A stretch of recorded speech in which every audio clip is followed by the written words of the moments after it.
ഇന്നത്തെ വീഡിയോയിൽ നമ്മുടെ സൊസൈറ്റിയിലുള്ള ദുഷ്പ്രവണതകൾ, സാമൂഹ്യദ്രോഹങ്ങൾ,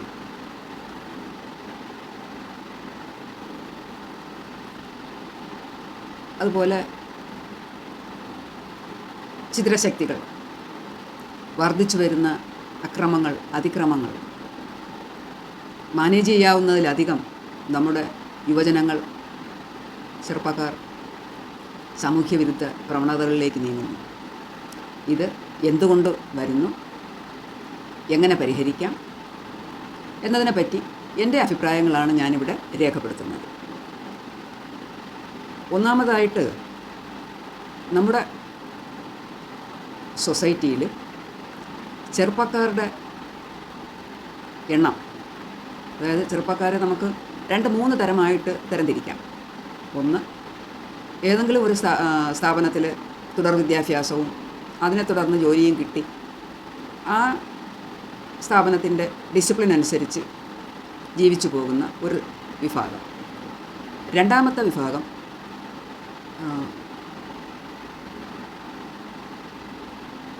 ലേബേഴ്സാണ്. അതായത് നിത്യേനയുള്ള വരുമാന മാർഗം തേടി, അതായത് പ്ലംബിംഗ്, വയറിംഗ്, ഇലക്ട്രിഫിക്കേഷൻ, അങ്ങനെ ആ വിഭാഗത്തിലെ സ്കിൽഡ് ലേബേഴ്സായിട്ട് പോകുന്നവർ.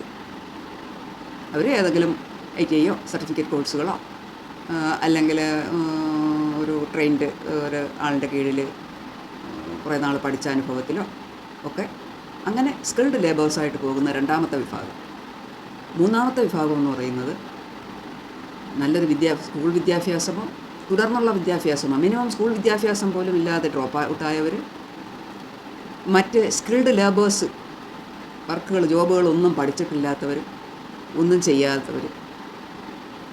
അതായത് അവരുടെ ഡെയിലി വരുമാനത്തിന് ഒരു നിശ്ചിത ജോലി, സ്ഥിര വരുമാനം ഇല്ലാത്ത മൂന്നാമത്തെ വിഭാഗക്കാർ.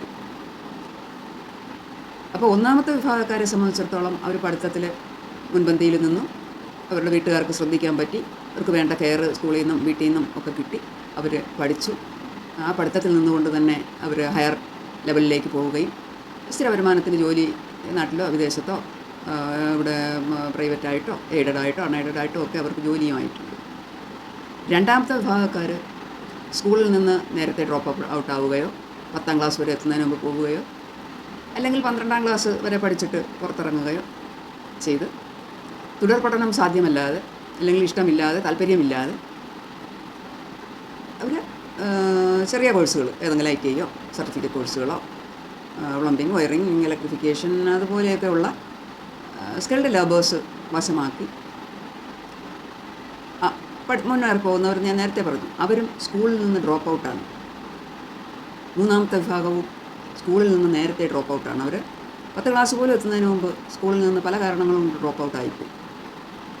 അപ്പോൾ ഇവിടെ ഒന്നാമത്തെ കാറ്റഗറിയെ പിന്നെ സ്കൂളോ കോളേജോ സൊസൈറ്റിയോ ഒന്നും നോക്കേണ്ടതില്ല, അവരുടെ കാര്യം ഭദ്രമായി. രണ്ടാമത്തെ കാറ്റഗറി, അവർക്ക് സ്ഥിര വരുമാനമായി എന്നും ജോലിയൊന്നല്ലെങ്കിൽ മറ്റൊന്നുണ്ട്, അവരുടെ ജീവിതവും കരുപിടിപ്പിക്കാൻ അവർ റെഡിയായി, അവരുടെ ജീവിതവും ഭദ്രമായി. മൂന്നാമത്തെ വിഭാഗക്കാർ, അതായത് നേരത്തെ സ്കൂളിൽ നിന്ന് ഡ്രോപ്പ് ഔട്ടായി, പഠിത്തം ശരിയാവണ്ണമായില്ല, ഏതെങ്കിലും ഒരു തൊഴിൽ പഠിച്ചെടുത്തില്ല, ടെക്നിക്കലോ നോൺ ടെക്നിക്കലോ ഡെയിലി ഒരു വരുമാനം കിട്ടാൻ പാകത്തിനുള്ള ഒരു സ്കിൽഡ് ലേബറായില്ല, അതുകൊണ്ട് തന്നെ തൊഴിലിന് അലഞ്ഞു നടക്കണം. അങ്ങനെ അലഞ്ഞു നടക്കുമ്പോൾ അവരുടെ കൺമുൻപിൽ അവർക്ക് കയ്യെത്താവുന്നിടത്ത് അവർക്ക് പെട്ടെന്ന് ക്യാഷ് കിട്ടാൻ എന്ത് മാർഗം? അത് പെട്ടെന്ന് കിട്ടുന്ന ഏതെങ്കിലും ഒരു സോഴ്സിലേക്ക് അവർ ചെന്നുവിടുകയും ഒരു പക്ഷേ അതൊരു സാമൂഹ്യ വിരുദ്ധമോ ഒരു ചിദ്രശക്തിയോ അതുപോലെ ഒരു ലഹരി പോലെയുള്ള കാര്യങ്ങളിലോ ചുരുക്കം ചിലരൊഴികെ, അല്ലെങ്കിൽ ചുരുക്കം ചിലരെങ്കിലും അതിൽ ചെന്ന് പെട്ടുപോകുന്നു. അങ്ങനെ എങ്ങുമെങ്ങും എത്താതെ അവർ സ്വയം നശിക്കുകയും സൊസൈറ്റിക്കും അതൊരു ദോഷമായിട്ടും ഭവിക്കുന്നു എന്നാണ് ഈ അടുത്ത കാലങ്ങളിലായിട്ടുള്ള അനുഭവം. ഇപ്പോൾ ഡ്രോപ്പ് ഔട്ട് ആയെന്ന് പറഞ്ഞ് എല്ലാവരും ആ വഴി പോകുന്നു എന്നുള്ളതല്ല, കുറച്ച് പേര്, ആരൊക്കെയോ കുറച്ച് പേരെങ്കിലും, അത് എല്ലാ വിഭാഗത്തിൽ നിന്നുമുണ്ട്. ഈ 3 വിഭാഗത്തിൽപ്പെട്ടതിൽ നിന്നും ചെറിയൊരു മൈനോറിറ്റി ഇങ്ങനെ പോകുന്നുണ്ട്. എന്നാലും അത് ഏറ്റവും കൂടുതൽ വരുന്നത് സ്ഥിരം ജോലിയില്ലാത്ത, സ്ഥിരം വരുമാനമില്ലാത്ത ഒരു കാറ്റഗറിയിൽ നിന്നാണ് ഇത് കൂടുതൽ വരുന്നതായിട്ടാണ് എനിക്ക് മനസ്സിലായിട്ടുള്ളത്. എൻ്റെ അനുഭവങ്ങൾ അങ്ങനെയാണ്. ഇനി നമുക്ക് പ്രധാനമായിട്ട് അറിയേണ്ടത് ഇത് എങ്ങനെ നമുക്ക് ഒഴിവാക്കാം. അതിന് ആദ്യം വേണ്ടത് സ്കൂളിൽ നിന്ന് ഡ്രോപ്പ് ഔട്ട് കണ്ടുപിടിക്കുക എന്നുള്ളതാണ്. അതിന് സ്കൂൾ അധ്യാപകർ തന്നെ മുൻകൈ എടുത്തേ പറ്റൂ. കാരണം വീട്ടിലെ സാഹചര്യം എല്ലാവരും സമ്പന്നരായിക്കൊള്ളണമെന്നില്ല. അച്ഛനും അമ്മയും ഡെയിലി ജോലിക്ക് പോകും, രാവിലെ പോകും, വൈകിട്ട് തിരിച്ചെത്തും. അപ്പോൾ കുട്ടികളെ ശ്രദ്ധിക്കാൻ പറ്റില്ല. വേണ്ട വിധം ശ്രദ്ധിച്ചില്ലെങ്കിൽ കുട്ടികൾ സ്കൂളിലെത്തില്ല, വേണ്ട വണ്ണം പഠിക്കില്ല. അപ്പോൾ അവർ അടുത്ത ക്ലാസ്സിലേക്ക് അവർക്ക് അഡ്മിഷൻ കിട്ടാതാകും, തോറ്റിരിക്കും. അപ്പോൾ അവർ പിന്നെ സ്കൂളിൽ വരാതാകും, ഡ്രോപ്പ് ഔട്ടാകും. അല്ലാതെയും പല കാരണങ്ങൾ കൊണ്ട് അവർക്ക് പുറമേയുള്ള അട്രാക്ഷൻസിൽ അവർ ചെന്നുപെടുകയും സ്കൂളിൽ നിന്ന് പതിയെ പിൻവലിയുകയും ചെയ്യും. അപ്പോൾ ഇവിടെ സ്കൂൾ അധികൃതർ ഒന്ന് ശ്രദ്ധിക്കാനുണ്ട്. അതായത് ഡ്രോപ്പ് ഔട്ടായ കുട്ടിയുടെ പരിതസ്ഥിതി, സാഹചര്യം, പേരൻസിൻ്റെ സ്റ്റാറ്റസ് എല്ലാം നോക്കിയിട്ട് ആ കുട്ടിയെ നമുക്ക് എങ്ങനെ രക്ഷപ്പെടുത്തിയെടുക്കാം. അവന് തുടർന്ന് പഠിക്കാൻ അവനക്ക് പറ്റിയില്ലെങ്കിൽ അവനും വേണം ഒരു നിത്യവും ഒരു ജോലിയും ഒരു വരുമാനവും. അതിൻ്റെ പാകത്തിനുള്ള ഏതെങ്കിലും വൊക്കേഷണൽ ട്രെയിനിങ്ങിലോ വൊക്കേഷണൽ കോഴ്സുകളോ അവർ ഏത് ലെവൽ വരെ പഠിച്ചു എന്ന് നോക്കിയിട്ട് അതിനെ തുടർന്ന് അല്ലെങ്കിൽ ഏതെങ്കിലും ഒരു സർട്ടിഫിക്കറ്റോ എന്തെങ്കിലും ഒരു തൊഴിൽ അവരെ കൃത്യമായിട്ട് പഠിപ്പിച്ച് വിടാനുള്ള ഒരു പരിശ്രമം സ്കൂൾ അധികൃതരുടെ, അതായത് സ്കൂളിൽ നിന്ന് കുട്ടി പുറത്തിറങ്ങുമ്പോൾ പഠിക്കാൻ താല്പര്യമില്ലാത്ത ഡ്രോപ്പ് ഔട്ട് ആവുന്ന കുട്ടിക്ക് ഒരു തൊഴിൽ ചെയ്യാൻ അവൻ പര്യാപ്തനാക്കി ഇപ്പോൾ അവൻ സ്കൂളിൽ വരാതാകുമ്പോൾ അവനെ കണ്ടുപിടിച്ച് അവനെ കൃത്യമായിട്ട് അവനൊരു ജോലിയിലേക്ക് അവനെ തയ്യാറാക്കി വിടണം. ഒരു 8ാം ക്ലാസ്സും 8ാം ക്ലാസ് വരെയൊക്കെ വരും. 8-10 ക്ലാസ്സൊക്കെ ആകുമ്പോഴത്തേക്ക് ബാലവേലയുടെ നിർവചനത്തിന് പുറത്ത് നിന്നുകൊണ്ട് അവന് ഒരു ചെറിയ വരുമാനത്തിനുള്ള എന്തെങ്കിലും ഒരു കോഴ്സ്, എന്തെങ്കിലും ഒരു ടെക്നിക്കൽ എഡ്യൂക്കേഷൻ, എന്തെങ്കിലും ഒരു വരുമാന മാർഗം കിട്ടാനുള്ള ഒരു കൊച്ചു തൊഴിൽ അവനെ പഠിപ്പിച്ച് അവനെ ഒരു ഉത്തരവാദിത്തമുള്ള ഒരു പൗരനാക്കി പുറത്തു വിടണം. അത്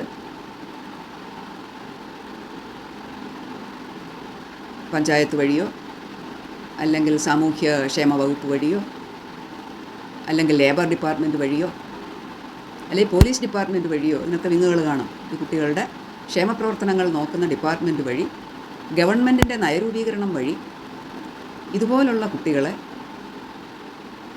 അവർ അലഞ്ഞു തിരിഞ്ഞ് ജോലി തേടി രായും പകലും സൊസൈറ്റിയിൽ അലഞ്ഞു നടക്കാതെ അവരുടെ ജീവിതം കരുപിടിപ്പിക്കാൻ ആവശ്യമായ ഒരു തൊഴിലിലേക്ക് അവരെ കൊണ്ടെത്തിച്ചു കൊടുക്കുന്ന ഒരു ഉദ്യമം സ്കൂളിൽ നിന്ന് തുടങ്ങി ഒരു കൺസേൺഡ് ഡിപ്പാർട്ട്മെൻറ്റിൻ്റെ കീഴിൽ അത് മോണിറ്റർ ചെയ്യണം. അതിന് പേരൻസും നമ്മുടെ കൗൺസിലർമാരോ വാർഡ് മെമ്പർമാരോ പഞ്ചായത്തിൻ്റെ അധികൃതരോ ഒക്കെ ഗവൺമെൻറ് ഒരു നിയമം മൂലം ചുമതലപ്പെടുത്തി ഈ ഡ്രോപ്പ് ഔട്ടായിട്ട് വരുന്ന നമ്മുടെ ഈ ചെറുപ്പക്കാരെ ഒരു 30 വയസ്സ് വരെയെങ്കിലും അവരെ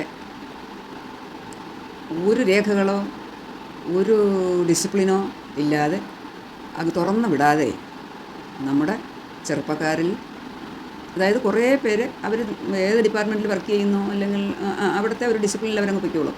ഈ ഡിസിപ്ലിനിലൊന്നും പെടാതെ പോകുന്നവർ ഈ സ്വയം തൊഴിൽ തേടി ഇങ്ങനെ പോകുന്ന കൂട്ടരാണ്. അപ്പോൾ അവരെ ഇങ്ങനെ വെറുതെ അങ്ങ് വിടാതെ അവർക്കൊരു ലേബൽ, അവർക്കൊരു ഡിസിപ്ലിൻ വരുത്തുന്നതിന് ഒരു 30 വയസ്സിൽ താഴെയുള്ളവരെ എല്ലാവരെയും ഐഡൻറ്റിഫൈ ചെയ്ത് അവരെന്ത് തൊഴിലെടുക്കുന്നു, ആ തൊഴിലിൽ അവർക്കൊരു നിശ്ചിത വരുമാനമുണ്ട്, ആ വരുമാനത്തിൽ അവർക്ക് ജീവിക്കാൻ പറ്റുന്നുണ്ടോ, അവരെന്തൊക്കെ പ്രവൃത്തികളിൽ ഏർപ്പെടുന്നു, ഇതെല്ലാം ഒന്ന് റെക്കോർഡ് ചെയ്ത് വെച്ചിട്ട് അവരുടെ ക്ഷേമത്തിനായി, അവരുടെ നന്മയ്ക്കായി, അവരുടെ ഫ്യൂച്ചറിനായാണ് ഇത് എന്നുള്ള ബോധ്യം അവർക്കും വരുത്തി അവരുടെ ഡെയിലി ശമ്പളത്തിൽ നിന്ന് ഒരു PF അതുപോലെ ഒരു ഇൻഷുറൻസും ഒരു കരുതലായി വെച്ച് ആവശ്യം വരുമ്പോൾ അവർക്കും ലോണോ അല്ലെങ്കിൽ അഡ്വാൻസ് എടുക്കാനോ ഉള്ള സംവിധാനത്തോടു കൂടി ഈ ചെറുപ്പക്കാരെ കൂടി നമ്മൾ നോക്കിയാൽ അവർക്കും ഒരു സ്ഥിര വരുമാനമാകും. എന്തെങ്കിലും ആപത്തോ അസുഖമോ വന്നു പോയാൽ ചികിത്സിക്കാനുള്ള പൈസയാകും. അവരുടെ ജീവിതവും ഭദ്രമാകും, സേഫാകും.